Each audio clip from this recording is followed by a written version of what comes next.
Sadhguru Jaggi Vasudev Hindi channel को subscribe करें और बेल आइकॉन क्लिक करना ना भूलें।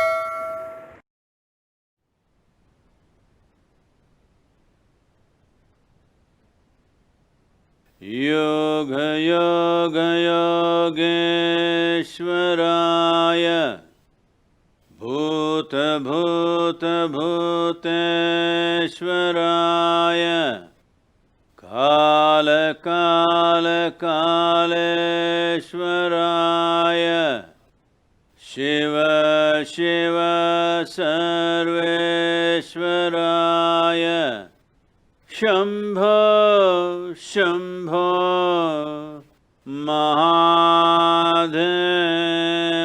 महादेवाय योग योग योगेश्वराय भूत भूत भूतेश्वराय काल काल कालेश्वराय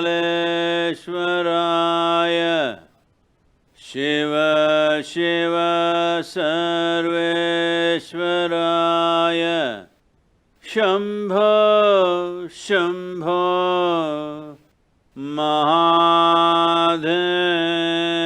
महादेवाय योग योग योगेश्वराय भूत भूत भूतेश्वराय काल काल कालेश्वराय शिव शिव सर्वेश्वराय शंभो शंभो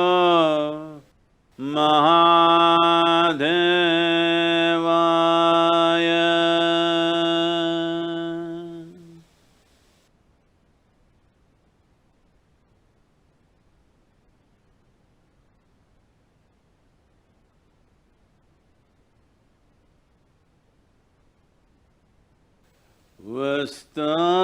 वस्तावट्टिदे పోతావట్టిదే ఆశయందుకంట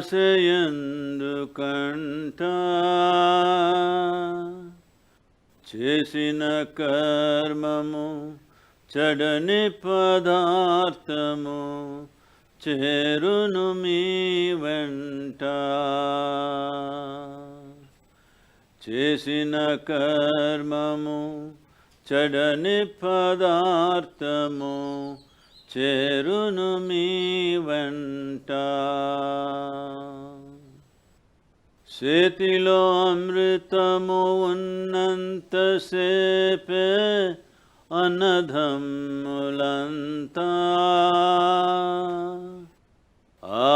ఆగాధంపై పోయేనాడు ఎవరు రారు వెంట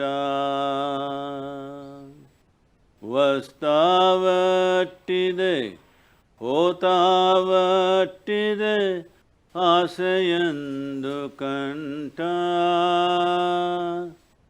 చేసిన కర్మము చెడని పదార్థము చేరును మీ వెంట పంచభూతముల తోలుబొమ్మతో ప్రపంచమాయనట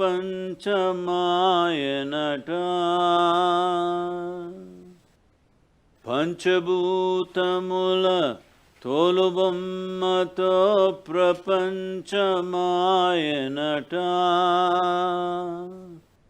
అంతము వరకు కించదాసతో పెంచెను జగమంతా అంతము వరకు కించదాసతో పెంచెను జగమంతా వస్తావట్టిదే పోతావట్టిదే ఆశయందుకంట చేసిన కర్మము చెడని పదార్థము చేరును మీ వెంట చేసిన కర్మము చెడని పదార్థము చేరును మీ వెంట.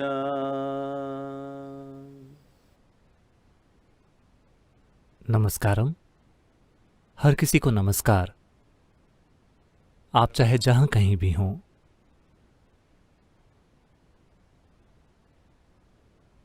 तो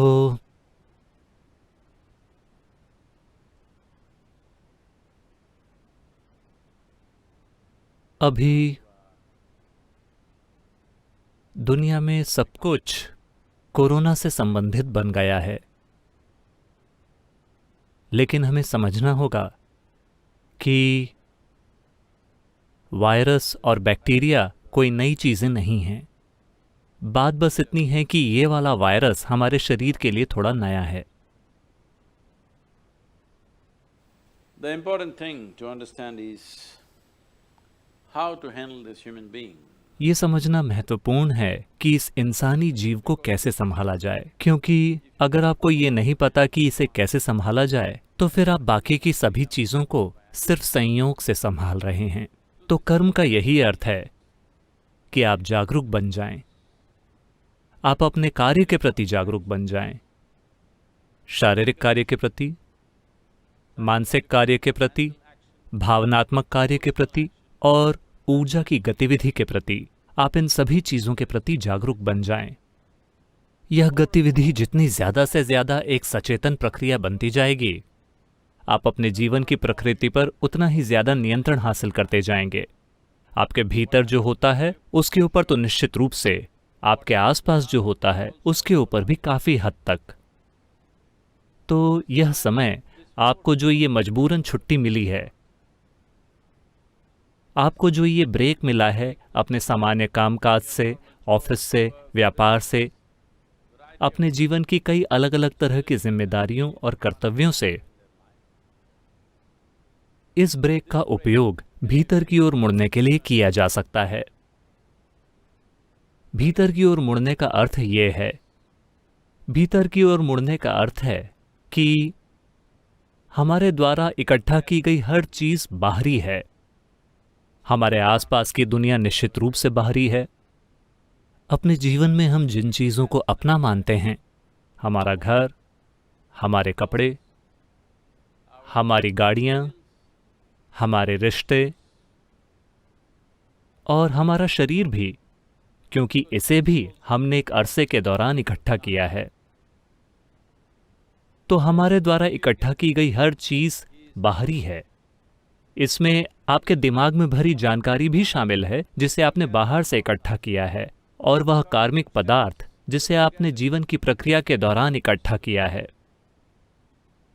तो बाहरी चीज़ों को छोड़कर अगर आप यहाँ बैठते हैं, थोड़ी सी दूरी बनाकर अपने और हर उस चीज़ के बीच जिसे आपने इकट्ठा किया है, तो आप स्वाभाविक रूप से भीतर की ओर मुड़ जाएंगे.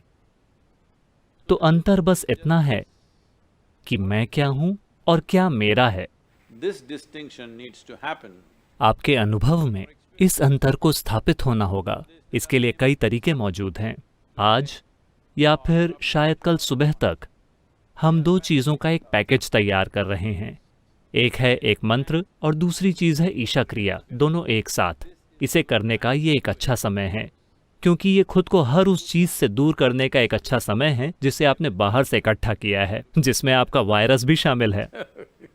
अगर आपके और आपने जिसे इकट्ठा किया है उसके बीच एक दूरी हो, तो परिस्थितियों को संभालने की आपकी क्षमता और सबसे बढ़कर खुद को संभालने की आपकी क्षमता इतनी ज़्यादा बढ़ जाती है, इतनी ज़्यादा बढ़ जाती है कि वे लोग जिन्हें खुद को संभालना नहीं आता, वे सोचने लगते हैं कि आप सुपर ह्यूमन हैं. जैसा कि मैंने कई बार कहा है, ये सुपर ह्यूमन होने के बारे में नहीं है, बल्कि ये जानने के बारे में है कि ह्यूमन होना अपने आप में सुपर है. तो अब कई सारे लोग शिकायत कर रहे हैं, हम अपने समय के साथ क्या करें? हम ऑफिस नहीं जा सकते, हम अपनी दुकान पर नहीं जा सकते, हम बाहर नहीं जा सकते, हम रेस्टोरेंट भी नहीं जा सकते, हम घर में क्या करें? घर इतनी बुरी जगह कब बन गया? अगर घर इतनी ज्यादा बुरी जगह बन गया है तो आपको इन 15 दिनों का उपयोग करके इसे ठीक कर देना चाहिए और इसे एक शानदार जगह बना देना चाहिए, क्योंकि आप वहीं रहते हैं, वही आपका आधार है। अगर आपका आधार, आपका घर आपके अनुभव में इतना बुरा है तो क्या उसे ठीक करने का समय नहीं आ गया है? मैं आपको बता रहा हूं, समस्या आपके घर के साथ नहीं है, समस्या खुद आपके साथ है, क्योंकि आपको खुद के साथ समय बिताना होगा, जिससे कई सारे लोग डर रहे हैं। तो अगर ऐसा है कि खुद के साथ होना एक इतनी बड़ी समस्या है, तो मैं चाहता हूं कि आप उस समस्या को समझें जो दुनिया को हो रही होगी, क्योंकि उन्हें आपके साथ काम करना पड़ता है, आपके साथ रहना पड़ता है। आपका परिवार, जो लोग आपके साथ काम करते हैं, आपके दोस्त, उन्हें आपके साथ कितनी दिक्कत होती होगी जब आपको खुद अपने साथ समय बिताने में डर लग रहा है। ये बहुत महत्वपूर्ण है कि हम इसे ठीक करें, और ये इसे करने का एक अच्छा समय है, क्योंकि Well, किसी न किसी तरह से हम उम्मीद करते हैं कि हम सभी के लिए जान का नुकसान बहुत ही कम होगा। but लेकिन चाहे ऐसा भी हो या ना हो, वायरस का डर यानी मूल रूप से नश्वरता आपसे नजरें मिला रही है। अगर नश्वरता आपसे नजरें मिला रही है तो आप समझ जाते हैं कि मानव जीवन कितना कमजोर है। तो इस तरह के दौर में इसके बीच अंतर करना अच्छा है कि आप क्या हैं और आप क्या नहीं हैं, मैं क्या हूं और क्या बस मेरा है। क्या मेरा है ये तो ठीक है, लेकिन मैं क्या हूं ये बहुत महत्वपूर्ण है। चाहे जो भी चीज आपकी हो, आप चाहे जीवन भर चीजें इकट्ठी करते रहें, लेकिन जीवन के अंत में उन चीजों को अपने साथ ले जाने की कोई सुविधा नहीं है। तो हम यहाँ समय और ऊर्जा की एक सीमित मात्रा के साथ आए हैं। अब एक माइक्रो ऑर्गेनिज्म हमें अपनी नश्वरता की याद दिला रहा है। मैं चाहता हूं कि आप इस बात को समझें कि वह ऑर्गेनिज्म आपके खिलाफ नहीं है, वो बस खुद जीवन जीने की कोशिश कर रहा है। दुर्भाग्य से जीवन जीने की उसकी आक्रामक कोशिश आपकी जान ले लेती है। ये इंसानी गतिविधि की तरह ही है। इंसानों ने अपनी खुशहाली की तलाश में किस तरह से इस ग्रह पर जीवन का विनाश किया है, किस तरह से वे इस धरती के जीवन के लिए ही एक खतरा बन गए हैं। निश्चित रूप से उनके इरादे बुरे नहीं हैं, उनका इरादा अच्छे से जीने का है। तो इसी तरह से वायरस बस फलना फूलना चाहता है और आप मेजबान हैं। वो बस वही कर रहा है जो हम इस ग्रह के साथ कर रहे हैं, न ज्यादा न कम। लेकिन अभी समय इसकी फिलॉसफी बनाने का और खुद को इस बात की और उस बात की याद दिलाने का नहीं है। अभी आपकी मूलभूत जिम्मेदारी है जिंदा रहना और अपने आसपास के सभी लोगों को, खासकर कमजोर लोगों को जिंदा रखना। हमें इस परीक्षा को पास करना होगा। ऐसा सिर्फ जिम्मेदारी से काम करके ही होगा।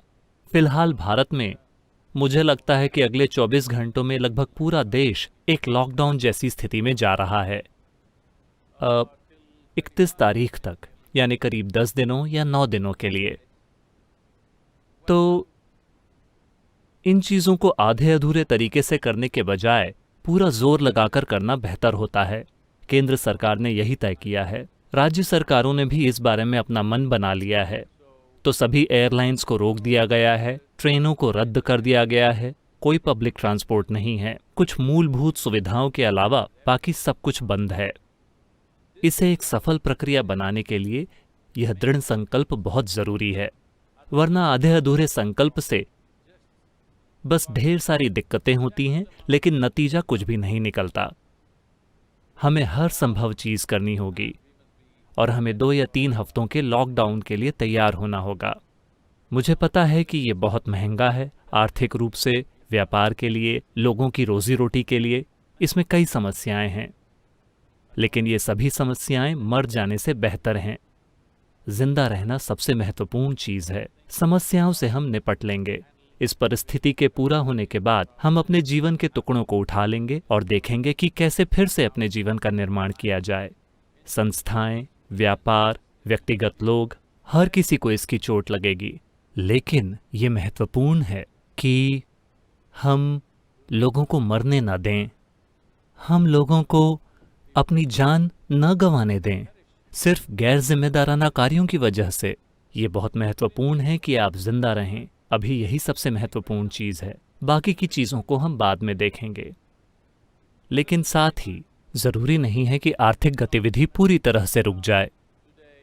आज का युग ये टेक्नोलॉजी का समय है, इसके साथ कई सारी चीजें चालू रह सकती हैं। सब कुछ नहीं, लेकिन कम से कम उसके कुछ हिस्से चालू रह सकते हैं।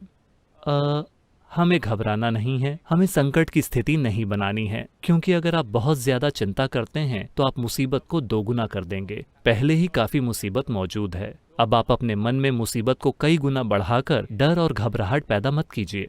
हम इससे अपनी पूरी क्षमता के साथ निपटेंगे। हमारा संकल्प, हमारा फोकस इस बात पर होना चाहिए कि कम से कम जाने जाएं। हमें इस वायरस की वजह से ढेर सारी मौतें नहीं होने देनी हैं। ये एक ऐसी जिम्मेदारी है जो भारत और पूरी दुनिया में हर समाज और हर इंसान को लेनी होगी। मेरे ख्याल से कई लोगों के सवाल आए हैं। नमस्कारम सद्गुरु। पहला सवाल रितिका ने भेजा है। सद्गुरु, वो कहाँ से हैं? वो बंगलुरु से हैं। सद्गुरु, मैंने हाल ही में पढ़ा है कि इटली में डॉल्फिन समुद्र तट के करीब आ रही हैं। पोलैंड में हिरण सड़कों पर टहल रहे हैं। चीन और कई दूसरे देशों में प्रदूषण का स्तर कम हो गया है। क्या यह हमें सबक सिखाने का प्रकृति का तरीका है?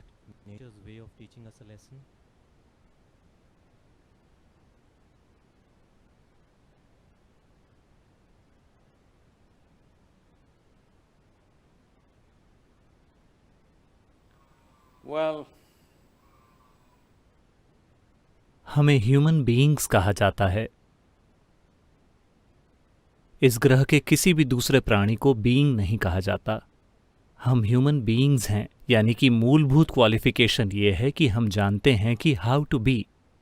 अफसोस कि मानवता इसे गलत साबित करने की पूरी कोशिश कर रही है। मैं इस बात को कई कई तरीकों से कहता रहा हूं। अगर हम जागरूकता के साथ चीजों को सही तरीके से करना नहीं सीखते तो प्रकृति हमें बहुत ही क्रूर तरीके से सबक सिखाएगी। इन सब में सबसे महत्वपूर्ण चीज है जनसंख्या।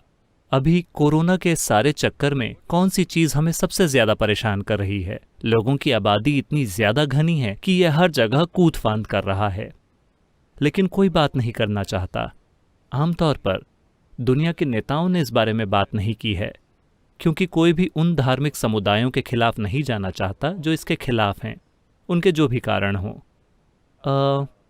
ये बहुत लंबे समय से चलता रहा है। तो एक मूलभूत चीज है जनसंख्या। अगर आप मुझसे पूछें तो बस यही एक समस्या है कि हम अच्छे हैं, लेकिन हम बस बहुत सारे हैं। अब हमने मौत को अपने हाथों में ले लिया है, मेडिकल साइंस, वैक्सीनेशन और हर चीज की मदद से। जब हम मौत को अपने हाथों में ले लेते हैं तो जन्म को भी अपने हाथों में लेना बस साधारण सी समझदारी है। हमें लगता है कि जन्म भगवान का काम है। मौत के लिए हम पक्का करना चाहते हैं कि हम जिम्मेदार हैं और हम इससे निपटेंगे। जन्म के साथ भी इसी तरह से निपटना चाहिए। अगर मौत को पीछे ढकेला जाता है तो जन्म को भी पीछे ढकेलना चाहिए। इंसानों की मौजूदगी इतनी ज्यादा बड़ी हो गई है, इतनी ज्यादा कि दूसरे प्राणियों के जीने के लिए जगह ही नहीं बची है। अब शायद ये बात वैज्ञानिक रूप से सच न हो, शायद ये नहीं है, लेकिन मान लीजिए कि आप एक वायरस होते। मान लीजिए कि आप एक वायरस हैं और आप दूसरे जानवरों के शरीर में रहते हैं और जानवरों की तादाद कम से कम होती जा रही है। क्या आप रहने के लिए कोई दूसरी जगह नहीं ढूंढेंगे? शायद वायरस ने यही किया है, क्योंकि पर्याप्त जानवर मौजूद नहीं हैं। एक बात तो यह है कि जंगल में रहने वाले जानवरों की तादाद एक बहुत ही दुखद तरीके से कम हुई है। दूसरी बात यह है कि हर दिन जानवरों को मारा जाता है। साल भर में हम खाने के लिए 70 अरब जानवरों की हत्या करते हैं। 7 अरब लोग दुनिया भर में 70 अरब जानवरों की हत्या कर रहे हैं। मुझे यकीन है कि हम उतना खा नहीं रहे हैं, लेकिन हम इतनी ही बेहूदगी के साथ जी रहे हैं। अगर जानवरों के शरीर कम हो रहे हैं तो शायद वायरस इंसानों के शरीर में जीने के लिए खुद में बदलाव ला रहा है। मैं विज्ञान की बातें नहीं कह रहा, ये बस सरल सा लॉजिक है। अगर आप एक वायरस होते तो क्या आप ऐसा नहीं करते? निश्चित रूप से आप करते, क्योंकि अगर आपके रहने के ठिकाने गायब हो रहे हैं तो आप नए ठिकाने खोजना चाहेंगे, जिंदा रहने के लिए नई जगहें। तो एक तरह से वायरस यही कर रहा है, लेकिन अभी इन चीजों की बातें करने का समय नहीं है। अभी ये कहने का समय नहीं है कि तुमने ये किया इसीलिए तुम्हारे साथ ऐसा हो रहा है, तुम इसी के लायक हो। नहीं, अभी इन बातों का समय नहीं है। अभी समय है समझदारी भरे काम का। अगर लोगों को इन्फेक्शन लग गया है और वो पीड़ा में है तो उन्हें आपकी करुणा और आपके ध्यान की जरूरत है। ये इन चीजों की बातें करने का समय नहीं है, लेकिन लंबे समय में हमें इन चीजों के बारे में सोचना चाहिए कि अगर हम इस ग्रह पर हर दूसरे प्राणी के जिंदा रहने के लिए जगह नहीं बनाते, फिर आप देखेंगे कि हम भी जिंदा नहीं रह पाएंगे, क्योंकि हमारा जीवन बाकी के सारे प्राणियों से अलग नहीं है, खासकर माइक्रो ऑर्गेनिजम्स से। वे भी हमारे जीवन का एक हिस्सा हैं। आप अपने रिश्तेदारों और दोस्तों के बिना भी जी सकते हैं, लेकिन आप माइक्रो ऑर्गेनिजम्स के बिना नहीं जी सकते। वे कई सारी चीजें कर रहे हैं। शायद ऐसा हो जाए कि समय के साथ साथ ये वाला वायरस भी हमारा मददगार बन जाए, क्योंकि ये जीवाणु और विषाणु ऐसे ही काम करते हैं। वे जीवन के फलने फूलने के लिए एक जगह ढूंढ रहे हैं, इसलिए उनकी गतिविधि एक खास तरीके से चल रही है। क्या ये एक सबक है? देखिए, हर परिस्थिति में सीखने के लिए कुछ होता है, अगर हम सीखने के लिए तैयार हों। अगर आप सीखने के लिए तैयार हों तो जरूरी नहीं है कि आपदाएं आएं। हर दिन हर पल एक सबक मौजूद है, सीखने के लिए कुछ है, लेकिन अफसोस कि हम सीखते नहीं हैं। हम आपदाओं के होने का इंतजार करते हैं और फिर हम इसके बारे में फिलॉसफी बनाना चाहते हैं। कृपया फिलॉसफी मत बनाइए। कृपया ये कहते हुए मत फिरिए कि हमें ये मिला है और आप वास्तव में इसी के लायक हैं। जिन लोगों ने ये किया है वो इसी के लायक हैं। इस बकवास को छोड़ दीजिए, ये हमें कहीं नहीं पहुंचाने वाली। अभी महत्वपूर्ण बात यह है कि कैसे वायरस आगे ना बढ़े। महत्वपूर्ण बात यह है कि आप इसके वाहक ना बने, आप इन्फेक्टेड ना हो जाएं। ये पक्का करें कि कोई दूसरा भी इन्फेक्टेड ना हो। अभी आसान सी चीज है दूरी बनाकर रखना, हर चीज से दूरी। ये अकेले होने का समय है, ये भीतर की ओर मुड़ने का समय है।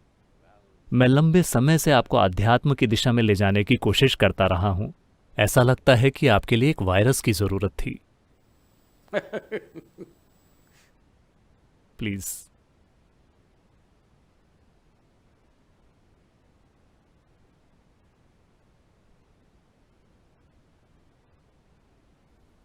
नमस्कारम सद्गुरु। नमस्कारम। क्या ऐसा कोई काम है जो सभी ईशा स्वयंसेवक पूरी दुनिया में इस स्थिति को थोड़ा बेहतर बनाने के लिए कर सकते हैं? वे सभी लाखों स्वयंसेवक जो हमारे साथ हैं, अभी सबसे अच्छा काम ये है कि सड़कों से दूर रहें, अपने आसपास के लोगों से दूर रहें, 5 से 6 फुट की दूरी रखें और सरल बचाव के तरीके जिनके बारे में हर कोई बात कर रहा है, इनका पालन करें। इस समय करने के लिए ज्यादा कुछ नहीं है। ईशा योग केंद्र के आसपास के क्षेत्रों में हमने ग्रामीण लोगों के लिए एक जागरूकता अभियान शुरू करने के बारे में सोचा है, जिस पर अभी भी विचार चल रहा है, क्योंकि मैंने पता किया कि ज्यादातर लोग टेलीविजन और सोशल मीडिया के माध्यम से जागरूक हुए हैं, तो उन्हें बहुत अच्छी तरह से ग्रामीण क्षेत्रों में भी सूचना प्राप्त हुई है। अगला कदम है, अगर चीजें काबू से बाहर हो जाती हैं, अगर ये तेजी से फैल जाता है, अगर ऐसा कुछ होता है, मैं आशा करता हूं कि ये इस लॉकडाउन में न हो। मुझे उम्मीद है कि हम वहां नहीं पहुंचेंगे, लेकिन कल तमिलनाडु के स्वास्थ्य मंत्री के साथ मेरी बातचीत में हमने प्रस्ताव दिया है कि अगर ज़रूरत पड़ती है कि आपको हजारों अनुशासित स्वयंसेवकों की ज़रूरत है, तो हम उपलब्ध हैं और हम आकर अपनी सेवाएं देंगे। तो हमने ये वादा किया है। इसी तरह आप दुनिया में कहीं भी हों, आप ये सेवा कर सकते हैं। हालांकि इसमें खतरा होगा, बाहर निकलने में खतरा है। आपको ये देखने के लिए बेहद अनुशासित होना चाहिए कि आप समस्या बढ़ा नहीं रहे हैं। समस्या को सुलझाने की कोशिश करने के बजाय आपको वहां जाकर खुद बीमार नहीं पड़ना है, जिससे समस्या बढ़ जाए। हर वो व्यक्ति जो इन्फेक्टेड हो जाता है वो समस्या को बढ़ा देता है। हमें इसे रोकना होगा। इस समय सबसे अच्छी बात यह है कि लोगों से दूर रहें, घर पर रहें, या अगर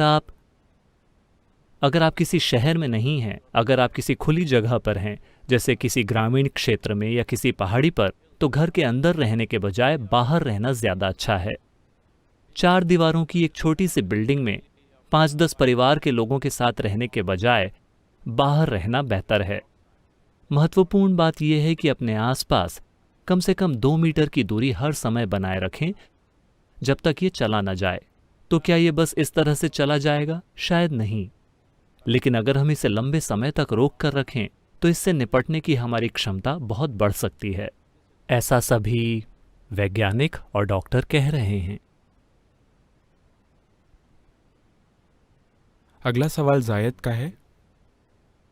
नमस्कारम सद्गुरु। लॉकडाउन के दौरान पिछले कुछ दिनों से मैं आपके वीडियो देख रहा हूँ। मुझे कहना है कि आप एक रॉक स्टार हैं। मैं जानना चाहता हूँ कि मेरे जैसे लोगों के लिए अगला कदम क्या है, जिन्होंने अब तक आपसे किसी साधना में भी दीक्षा नहीं ली। हम अपनी आध्यात्मिक यात्रा की शुरुआत कैसे कर सकते हैं? मुझे नहीं पता कि आप मुझे डाउनग्रेड क्यों कर रहे हैं। मैं एक योगी हूँ, लेकिन आप मुझे रॉक स्टार बनाकर डाउनग्रेड कर रहे हैं, क्योंकि जहाँ तक मुझे पता है ज़्यादातर रॉक स्टारों ने बहुत खराब जीवन जिया है। मैं एक बुरा जीवन नहीं जी रहा हूँ, मैं बहुत अच्छा जीवन जी रहा हूँ, अपने भीतर और अपने आसपास भी। तो मुझे नीचे मत लाइए। आप मुझे योगी कह सकते हैं क्योंकि मैं वो हूँ। मुझे पता है कि आप क्या कहना चाह रहे हैं, वो ठीक है। तो देखिए, पूरी बात बस यही है, केवल जब अधिकांश मनुष्यों के पास जीवन में जो सबसे महत्वपूर्ण है उसे करने के लिए पर्याप्त बुद्धि नहीं होती, जब उनके जीवन में सब अच्छी तरह से चल रहा हो, उन्हें आपदा चाहिए, उन्हें जागने के लिए एक संकट की जरूरत होती है। तो वो आ गया है। आशा है कि ये एक विनाश में नहीं बदलेगा, लेकिन एक बढ़ती हुई आपदा हमें घूर रही है। तो इस समय आप आध्यात्मिक मोड़ लेना चाहते हैं, ये ठीक है। मैं इस बात की परवाह नहीं करता कि आप किस वजह से आध्यात्मिक मार्ग अपनाते हैं, जब तक कि आप अपने जीवन को गहन बना रहे हैं। सबसे पहले हम समझते हैं कि आध्यात्मिकता क्या है और आध्यात्मिक साधना क्या है। सब कुछ जो आपने इकट्ठा किया है वो बड़े पैमाने पर भौतिक प्रकृति का है, जिसमें रिश्ते और कामकाज भी शामिल हैं। ये सभी भौतिक चीजें हैं। जो आपने इकट्ठा नहीं किया, वह जो जीवन ही है, वह आध्यात्मिक प्रक्रिया है। अनिवार्य रूप से आप जो कह रहे हैं, क्या मुझे आध्यात्मिक साधना करनी चाहिए? मतलब क्या मुझे अपने भीतर गहराई तक उतरने का एक साधन खोजना चाहिए, अपने अस्तित्व की गहनता को जानना चाहिए, या फिर मुझे बस सतह पर ही रहना चाहिए? क्या मुझे बस उन चीज़ों के ढेर के साथ रहना चाहिए जो मैंने इकट्ठा किया है, या मुझे अपने अस्तित्व की प्रकृति को जानना चाहिए? आप ये सवाल पूछ रहे हैं। आपको करना चाहिए। आपने अब तक ये नहीं किया। अब आप सोचते हैं कि मैं एक रॉक स्टार हूँ। तो अगर आपको ये पसंद है तो इससे फ़र्क नहीं पड़ता कि ये आपके लिए कैसे काम करेगा। लेकिन जैसा कि मैंने कहा, हम एक पैकेज उपलब्ध करा रहे हैं जिसमें एक मंत्र और ईशा क्रिया नाम का एक अभ्यास होगा। ये ऐप पर उपलब्ध होगा, आप इसका उपयोग कर सकते हैं। यह मंत्र हमारे सिस्टम में समत प्राण या गर्मी पैदा करने के लिए है, ऊष्णा पैदा करने के लिए है। ऊष्णा का मतलब अंग्रेजी में सिर्फ हीट होगा, लेकिन यह शरीर का तापमान नहीं है। उष्ण और शीत नाम की एक चीज होती है, जिसे अंग्रेजी भाषा में अनुवाद करके हीट और कोल्ड कहा जाता है। लेकिन इसका मतलब ये नहीं है। ये उस ओर इशारा करता है, लेकिन इसका मतलब ये नहीं है। तो अगर आप पर्याप्त समत प्राण पैदा करते हैं तो आप सिस्टम में ऊष्णा बनाते हैं। आपकी प्रतिरोधक प्रणाली बहुत अच्छे से काम करेगी। तो मंत्र का जाप इसलिए है। मंत्र का जाप प्रतिरोधक प्रणाली में एक मात्रा में ताकत पैदा करेगा, क्योंकि यह ऊष्णा पैदा करता है। शायद आपने न सुना हो, लेकिन ज्यादातर भारतीय लोगों ने एक शब्द सुना होगा, तपस। तपस का अर्थ है ताप, मतलब गर्मी। तपस का अर्थ है एक प्रक्रिया जो सिस्टम में गर्मी या ऊष्णा पैदा करती है। क्योंकि प्रतिरोधक क्षमता को उच्च स्तर पर बनाए रखना सबसे महत्वपूर्ण है अगर हम जीवन के साथ आराम से गुजरना चाहते हैं, और ऐसा ना हो कि छोटी छोटी चीजें हमें अपने जीवन के उद्देश्य से दूर कर दें। सर्दी, खांसी और बुखार लोगों को जो भी वो जीवन में करना चाहते हैं उस रास्ते से हटा रहे हैं, सिर्फ इसलिए क्योंकि प्रतिरोधक प्रणाली उतनी अच्छी नहीं है जितनी होनी चाहिए। तो हम आपको यह मंत्र और ईशा क्रिया सिखाएंगे जो आपकी मदद करेगी थोड़ी दूरी बनाने में। थोड़ी दूरी हर उस चीज से जिसे आपने इकट्ठा किया है, जिसमें आपका शरीर और मन में इकट्ठा की हुई सभी चीजें भी शामिल हैं। अगर आप ऐसा करते हैं तो महत्वपूर्ण बात यह है, देखिए आप केवल 2 तरह के दुख जानते हैं, शारीरिक दुख और मानसिक दुख। जब आप अपने और अपने शरीर के बीच, अपने और अपने मन के बीच एक दूरी बना लेते हैं तो ये दुखों का अंत है। तो यही समय है जब आपको खुद को इस तरह से बनाना चाहिए कि आप दुख से परे चले जाएं।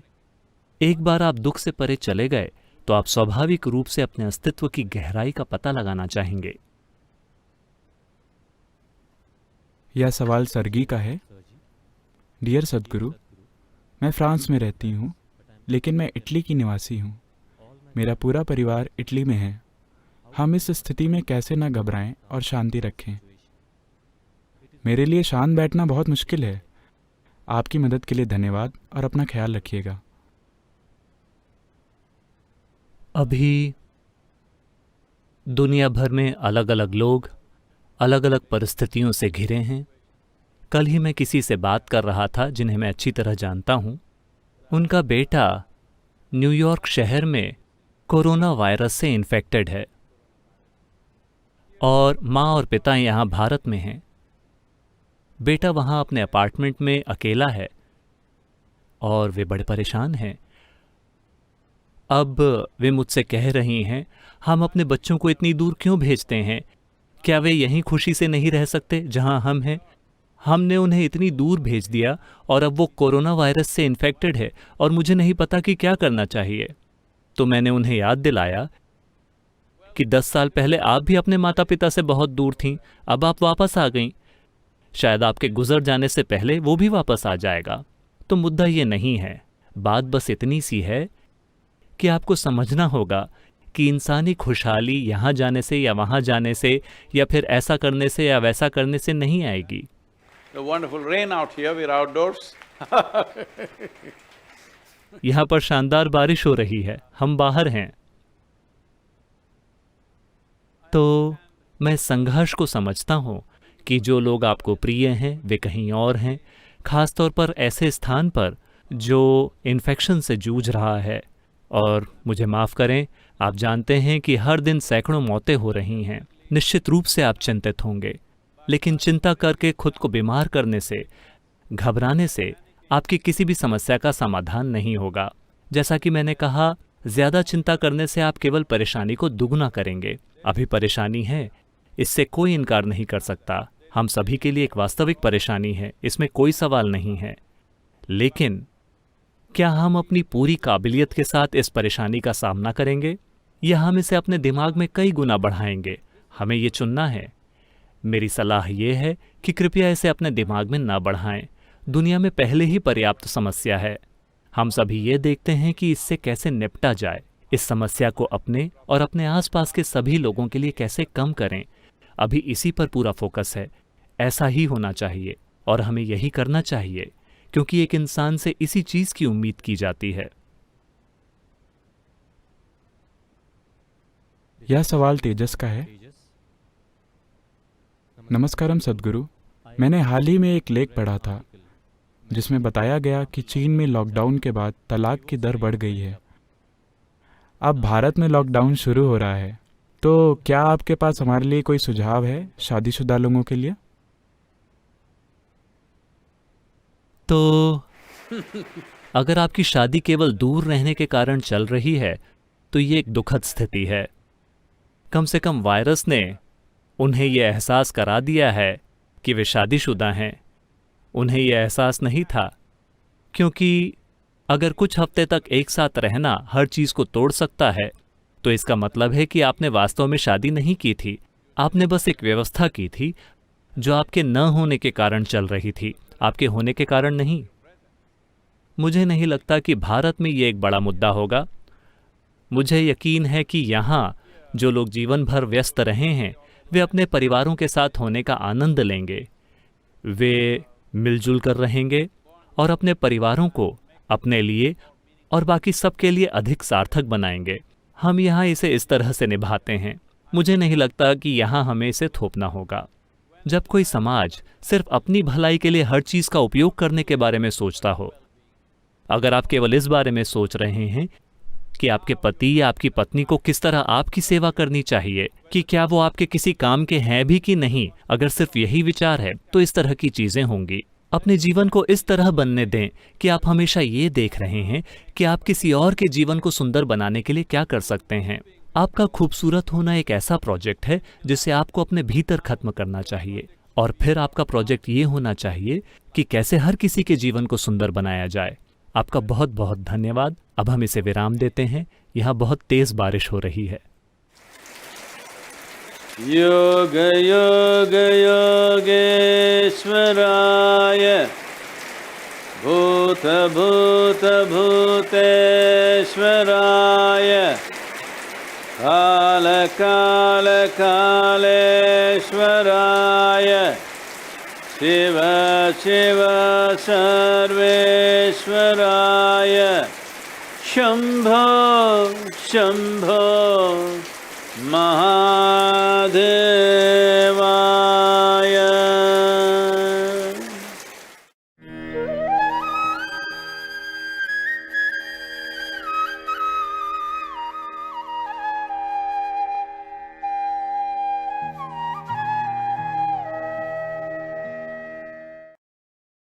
सद्गुरु जग्गी वासुदेव हिंदी चैनल को सब्सक्राइब करें और बेल आइकॉन क्लिक करना ना भूलें।